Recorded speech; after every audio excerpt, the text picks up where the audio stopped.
Welcome to today's SeafoodNews.com video, sponsored by the Alaska Seafood Marketing Institute. Good morning. It's Wednesday, March 13th.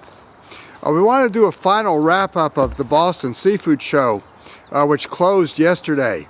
It really was a very upbeat show. Many of the exhibitors and people on the floor reported really heavy traffic, and even the last day, Tuesday, which some years you'll see the aisles just be dead, was crowded, well not crowded, but was busy right up to the closing of the show at 3 o'clock. This has been, I think, a very good year for the show. Diversified has announced that they're changing the name next year to the North American Seafood Expo. Some of the things I think contributed to the positive climate were that a lot of distributors are looking for additional sources of fish, and there are a lot of overseas buyers who are looking to source fish out of the U.S. In reference to our talk the other day about not that many contracts being signed at the show, a group of people went out to dinner. They normally split the bill, but that night, Monday night, one guy picked up the very big expensive tab, and it was because he'd signed a big contract.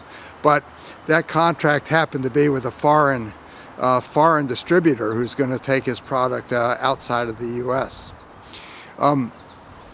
Overall, there's a lot of interest in seafood. In Europe, for example, the horse meat scandal has led to a boost in sales, and that has accelerated the drawdown of inventories of almost all types of seafood in Europe, but particularly pollock ready meals and things like that, and that's providing a little bit of an uplift.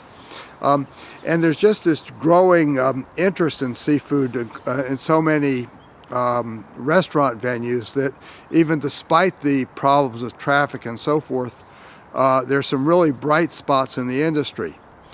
Shellfish, oysters and mussels is quite a bright spot right now. One of the groups at the show from Newfoundland was selling an organic mussel, which I think is going to be very popular with restaurants.